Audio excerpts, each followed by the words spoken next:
say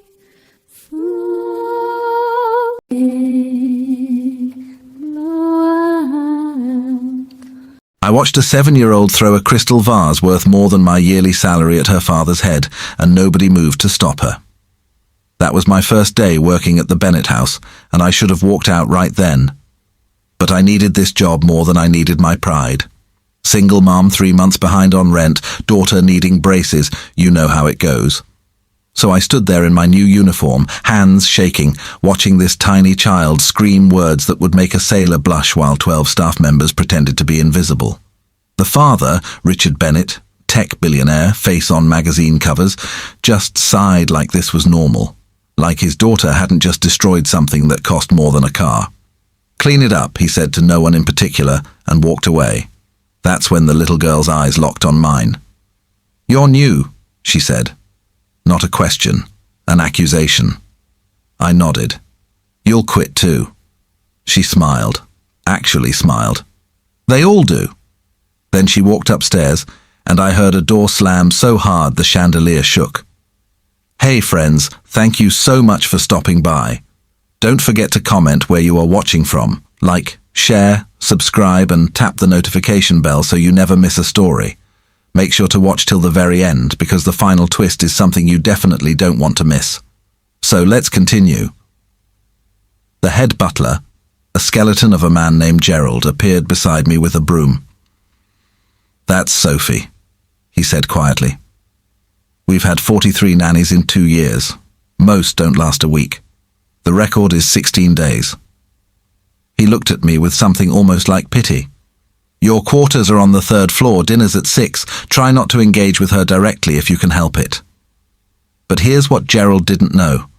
I'd raised 3 younger brothers in a 1-bedroom apartment after my mum died. I'd dealt with tantrums that lasted hours, food thrown at walls, doors kicked off hinges. Rich kid rage didn't scare me. It just made me sad, because I recognized that smile. That wasn't a happy child. That was a drowning child pulling everyone down with her. I spent that first night unpacking my things in a room bigger than my entire apartment back home. The walls were cream-colored. The bed had actual Egyptian cotton sheets. And through my window I could see the pool with its underwater lights glowing blue in the darkness. My daughter Jasmine would lose her mind over a room like this. She was staying with my sister while I did this job, and I'd promised her we'd get our own place soon. A real one. With a yard, maybe. But first, I had to survive Sophie Bennett. The house was quiet that night. Too quiet. Like everyone was holding their breath, waiting for the next explosion. I tried to sleep, but my mind kept replaying that moment, Sophie's face when she threw the vase. Not angry, desperate, like she was testing something, testing everyone. Around midnight, I heard footsteps in the hallway. Soft, careful steps. Then they stopped outside my door. I waited. A piece of paper slid under my door. I got up and picked it up. In messy handwriting, "You won't last. Nobody does. But you seem nicer than the others. Sorry in advance for what I'm going to do to you." I opened the door. The hallway was empty. But at the far end, I saw Sophie's door close quietly. I should have been worried. Should have packed my bags right then. But all I felt was sadness for this little girl who was so convinced she was unlovable that she had to prove it over and over again. I wrote back on the same paper. "I've survived worse than a 7-year-old. Bring it on." I slid it under her door and went back to bed.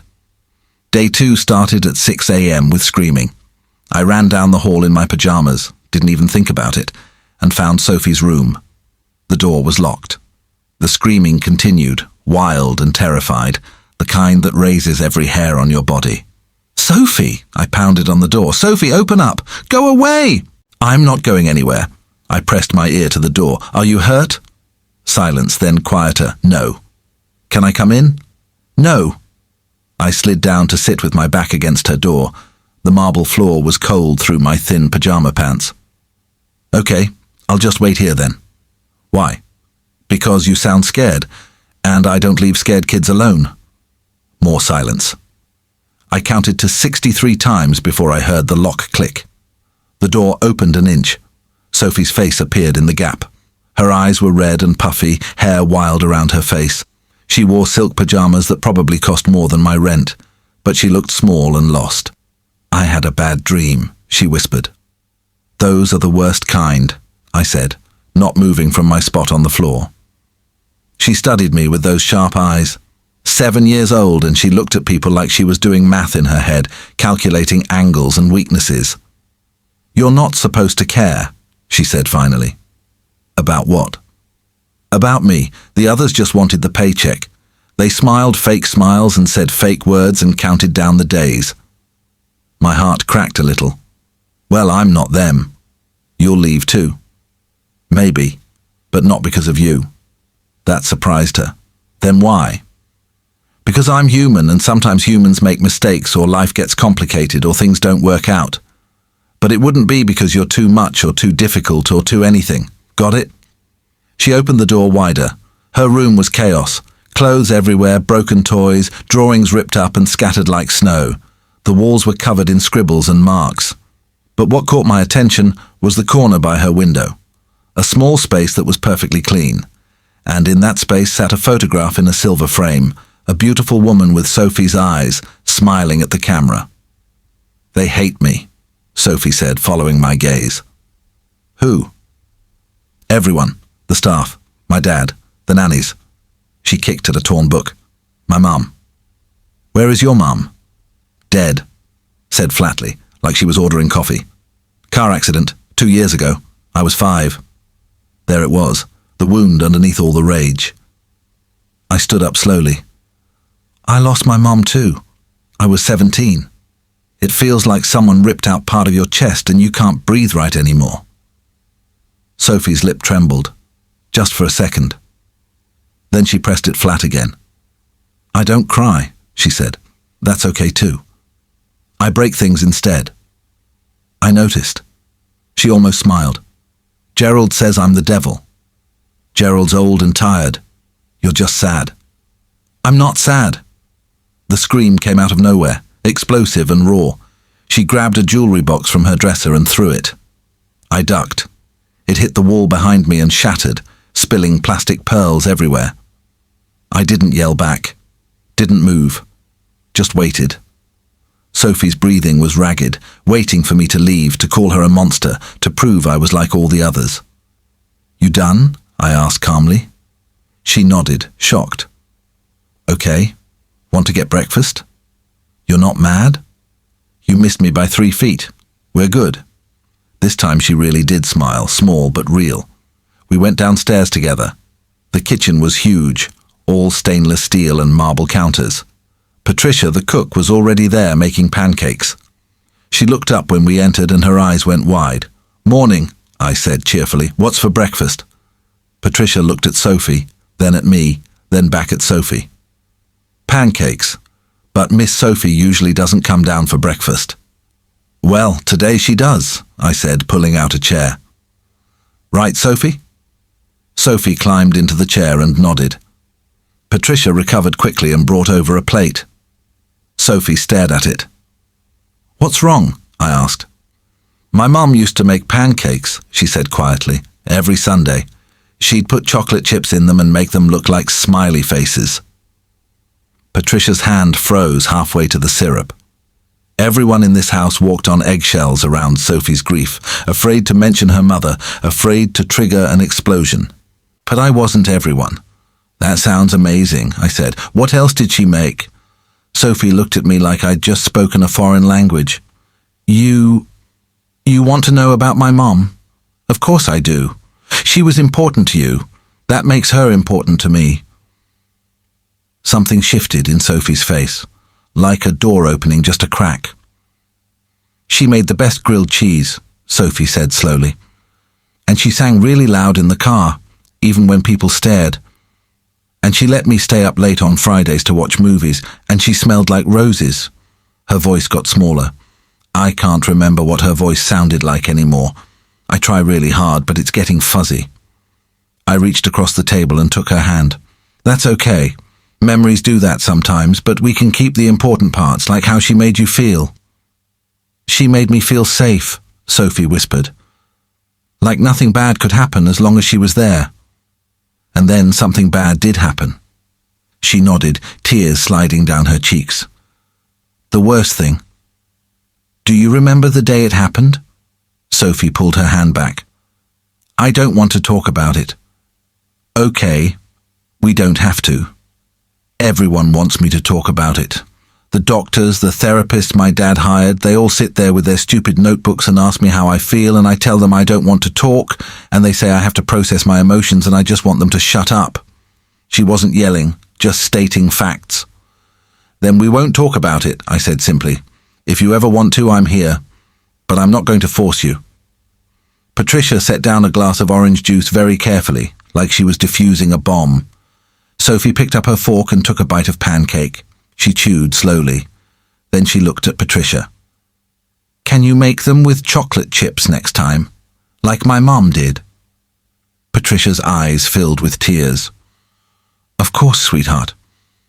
It was the first time I'd heard anyone call Sophie a term of endearment. And it was the first time Sophie hadn't thrown something at breakfast. Small victories. The next 2 weeks were a war. Sophie tested me every single day. She accidentally spilled juice on my favorite shirt. She told the other staff I'd stolen from her room. She screamed at 2 a.m. just to see if I'd come. She locked me out of the car during a trip to her piano lesson, and I stayed every single time. On day 5, she cut up all my clothes with scissors. I found them in shreds on my bed when I came back from the store. She stood in my doorway, waiting for my reaction. Well, I said, looking at the damage. Guess I'm wearing pajamas tomorrow. She frowned. You're not mad? I'm annoyed, but they're just clothes. They can be replaced. You can't. That doesn't make sense. Sure it does. You're testing me, seeing how far you can push before I snap. But here's the thing, Sophie. I'm not going to snap. I'm going to stay. And eventually you're going to get tired of testing me, and we can just be friends. I don't have friends. Well, now you have one. She stood there for a long moment, then turned and walked away. But the next morning, I found a note under my door. Sorry about your clothes. I'll pay you back when I'm older and have money. On day 8, she tried to get me fired by telling her father I'd hit her. Richard called me into his study, a dark room full of leather and expensive paintings. He sat behind his desk like a king on a throne. Sophie says you struck her, he said without greeting. I didn't. She has a bruise on her arm. I know. She fell off the swing in the backyard yesterday. I was there. Patricia saw it too. He studied me. Why would my daughter lie? Because she's scared. She's testing everyone to see who's real and who's fake. If you fire me based on a lie, she'll know she can control the situation. And what does she want me to see? A monster. Because if you think she's a monster, she has an excuse for why you don't love her. Richard's face went very still. I love my daughter. Then show her, don't just hire people to raise her, show up. He stood up slowly. His face was cold. You're here to take care of Sophie, not to tell me how to be a parent. You're right. I'm sorry. I turned to leave. Wait. I stopped. Is she... His voice cracked slightly. Is she really that unhappy? I looked back at him. This powerful man who could buy anything, do anything, and he couldn't figure out his own daughter. She's drowning, I said quietly. And she's been drowning for 2 years. He sat back down heavily. I don't know how to help her.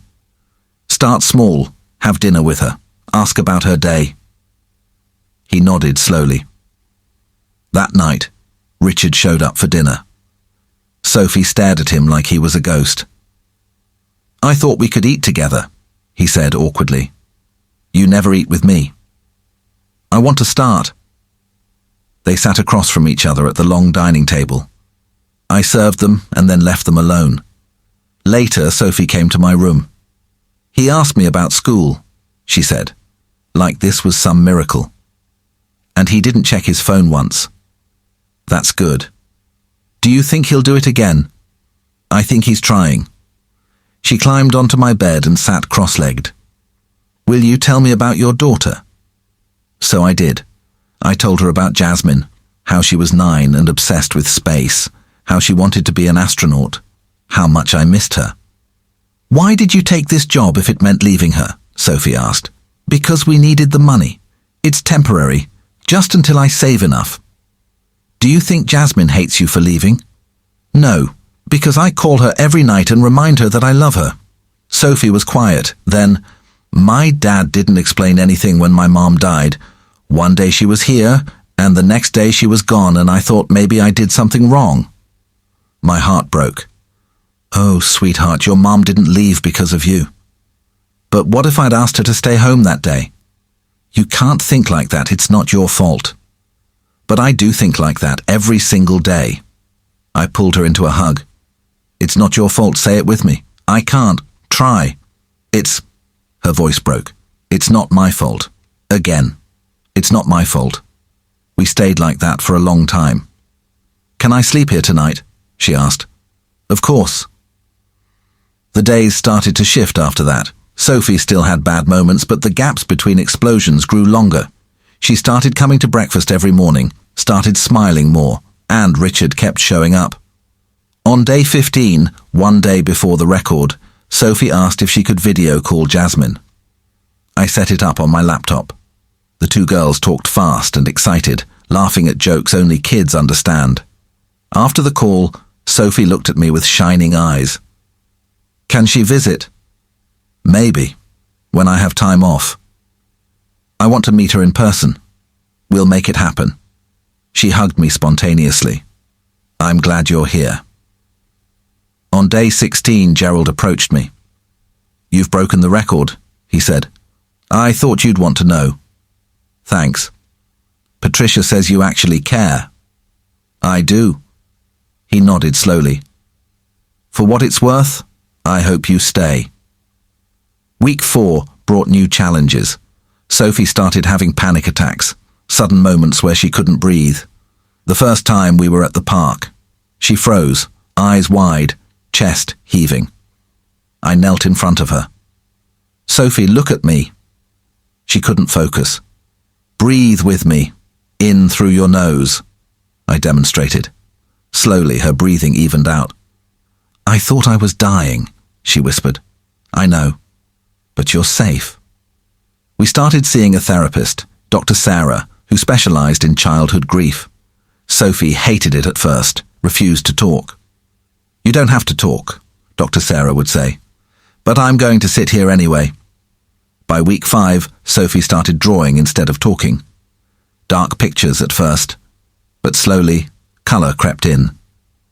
Week 6 brought whispering among the staff. Gerald said I was too soft. The tutors complained Sophie smiled too much, but Richard sided with me. "Let her be a child," he said. That's when Richard started watching me more carefully, observing how I handled Sophie. One evening he asked me to stay after Sophie went to bed. "I need to understand," he said. "What are you doing?" "I'm just loving her without conditions." "I love her too." "I know. But does she know?" He flinched. "When's the last time you told her?" "I don't know. That's the problem." He walked to the window. "After my wife died, I didn't know how to function. Sophie looked so much like her. Every time I looked at my daughter, I saw my dead wife. So I stopped looking. You were surviving, but now it's time to live again. I don't know if I can. You don't have to know, you just have to try. Will you help me? That's why I'm here. I mean, really help me. Teach me. It's not about teaching, it's about showing up. Every day." He nodded. "Can we start tomorrow?" "We start right now." I made him go check on Sophie. He came back with tears in his eyes. "She said she misses me. I've been here the whole time, but she misses me." "But you're here now." Week 7 changed everything. Richard requested I join them for family dinner. Things were good. Sophie was healing. I'd brought Jasmine for a visit, and the girls became inseparable. But Patricia cornered me one afternoon. "The staff are talking," she said quietly, "about you getting too close." "That's not what's happening." "I know, but you need to be careful." I should have listened. The dinner happened 3 days later. Richard wanted to thank me officially. We sat down together. Sophie was chattering excitedly. Richard was smiling. He raised his glass. To Rose, who showed us how to be a family again. To Rose, Sophie echoed. I felt tears. You did the work. But you showed us how, Richard said, and I want to make this permanent. You and Jasmine will have rooms here, benefits, everything. Sophie gasped. Really? They both looked at me with hope. Can I think about it? I asked. Richard's face fell. Of course. But Sophie looked crushed. You don't want to stay? I just need to think. The rest of dinner was awkward. After, Sophie ran upstairs without saying goodnight. I went to check on her. She was holding the photo of her mother. You're going to leave, she said. I didn't say that. But you're thinking about it. Everyone thinks about it and then they leave. Sophie, you said you were different. I'm thinking about what's best. Best for who? She threw the photo. It shattered. Everyone always leaves. That's not fair. Nothing is fair. My mom left, and now you're leaving too. I tried to approach, but she backed away. Don't touch me. Just go, go. Sophie, please. I hate you. The words hit like a physical blow. She collapsed into sobs, but wouldn't let me near. I'll give you space, I said quietly. I didn't sleep that night. Around 2 a.m. I heard the crash. Sophie's room was destroyed. She stood in the center, breathing hard, eyes wild. Richard stood in the doorway, white-faced. Sophie, he said, what have you done? She's leaving, just like everyone, just like Mom. Your mother didn't leave, she died. She left me, and you left me too, and now Rose is leaving and I can't do it anymore. Richard crossed the room and dropped to his knees. You're not alone, he said. I'm here. You're always here, but you're never here. And Richard broke. You're right, he said, voice cracking. I've been here in body but not in heart. I've been so scared and sad and lost that I forgot you're lost too. I forgot you need me. Sophie stood rigid. I love you, Richard said. I'm so sorry. I'm sorry for all of it. You can't just say sorry. I know, but I can promise I'm not going anywhere, ever. Even when you're mad, even when you break things, I'm staying. Promise? I promise. She launched herself at him. They collapsed to the floor, holding each other, crying together. I started to back away. Wait, Richard said. Don't go. I stopped. Rose isn't leaving because she doesn't love you, Richard said to Sophie. She's leaving because she has her own life, her own daughter, and we can't ask her to give that up. Sophie looked at me. But I need you. Then I'll still be here. Just differently. I walked in and sat with them on the floor. I'm not leaving, but your dad's right. I can't live here forever. I need to build a life for Jasmine, but what if I work here during the day and go home at night, and we stay connected? That's not the same. No, but it might be better. Because you'll know I'm choosing to come back, not because I have to, because I want to. Sophie thought about this. And Jasmine can still visit? Of course. And you'll be here for the hard stuff? Always. She looked at her father. Is that okay? Richard smiled. I think that's perfect. Because you know what? We're going to be okay. You and me. We can do this together. But what if I mess up again? Then we clean it up and try again. Sophie looked around. I made a really big mess. So tomorrow we'll clean it up, together. Can we keep Mum's picture? Richard picked up the photograph carefully. We'll get a new frame and we'll talk about her. She should be part of our lives. I miss her so much. Me too. Every single day. They sat together, finally having the conversation they needed 2 years ago. After a while, Sophie yawned. Bedtime, Richard said. You can sleep in the guest room. Will you stay with me? I'll stay all night if you want. Really? Really? Sophie turned to me. I'm sorry I said I hated you. I hugged her. I know. And I'm sorry I scared you. You're really coming back? Every single day. Richard carried Sophie to the guest room. I heard him singing softly. I called my sister. I'm coming home, I told her. I'm getting my own place, but I'm not living here. What happened? I realized I can't save them by losing myself. I have to save myself too. I'm proud of you. The next morning, we cleaned Sophie's room together. It took hours. Richard told stories about Sophie's mother while we worked. Your mum would have loved seeing you like this, he said, working hard. She always said the best version of anyone was the real version. Was she messy too? Oh, constantly. She'd leave coffee mugs everywhere. Sophie giggled. When the room was clean, we stood back. New start, Richard said. New start, Sophie echoed. Over the next weeks, we settled into a new rhythm. I found an apartment 15 minutes away. Richard helped with the deposit, left a check with a note. For new beginnings. Jasmine moved in with me. Sophie visited on Saturdays. The girls would spend hours together, laughing and being kids. I still worked at the Bennett house during the week. But now I had boundaries.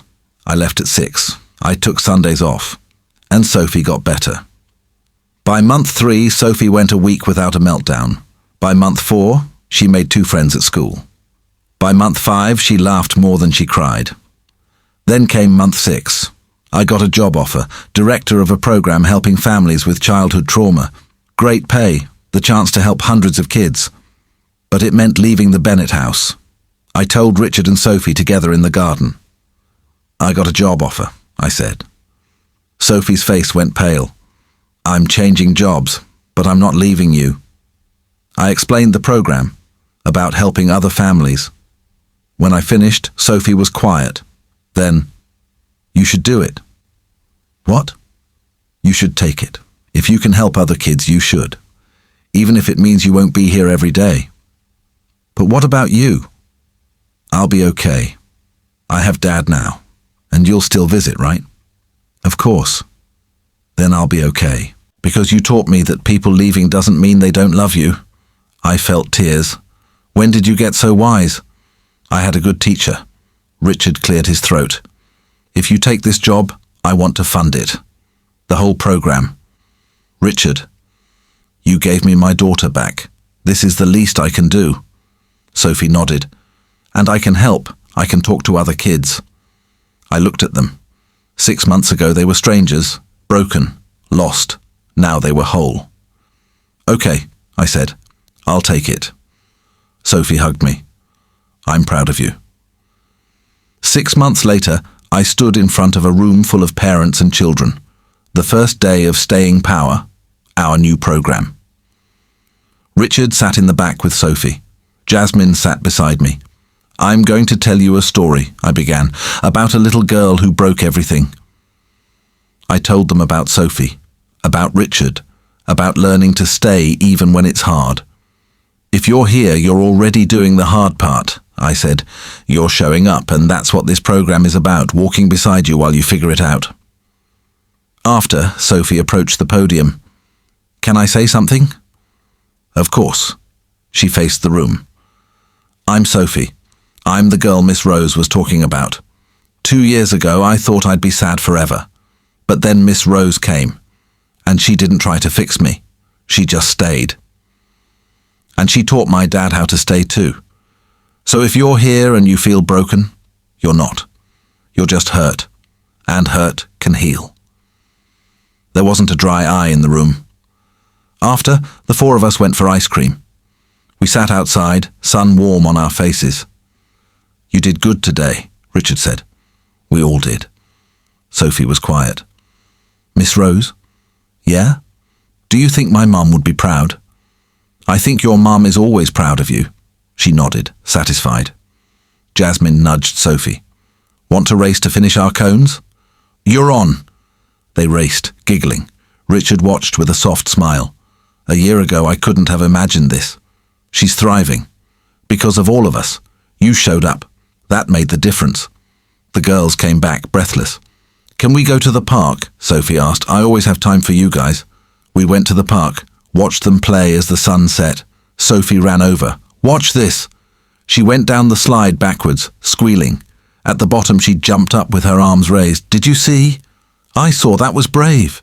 I'm getting braver every day. Richard leaned back. I spent 2 years trying to control everything, But perfection isn't real. Sophie just needed permission to be messy and scared, and to know someone would love her anyway. You're learning. I had a good teacher. We sat as the sky darkened. Eventually the girls wore themselves out. Time to go home. Can Sophie sleep over? Jasmine asked. Sophie looked at Richard hopefully. If it's okay with Rose. It's okay. Sophie cheered. We drove to my apartment. That night, after the girls were tucked in, giggling in Jasmine's room, Richard lingered at my door. Thank you, he said. You don't have to keep thanking me. We're family. His eyes got shiny. Yeah, we are. After he left, I stood in my living room, at the mismatched furniture, at the photos on the wall, at the fingerprints on the windows. It wasn't much, but it was mine. And it was enough. From the bedroom. I'm so glad Miss Rose stayed. Me too. She's pretty great, huh? The greatest. I smiled and walked to my bedroom. Tomorrow would bring new challenges, new families to help, new opportunities to make a difference.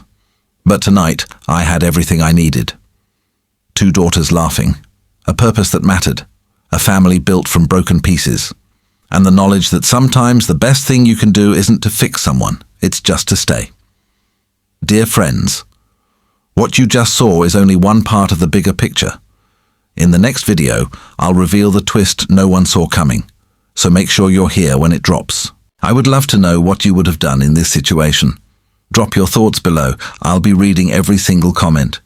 Thank you so much for watching. I love you so much. And don't forget to give this video a like, hit the subscribe button, and share with someone who needs to hear it.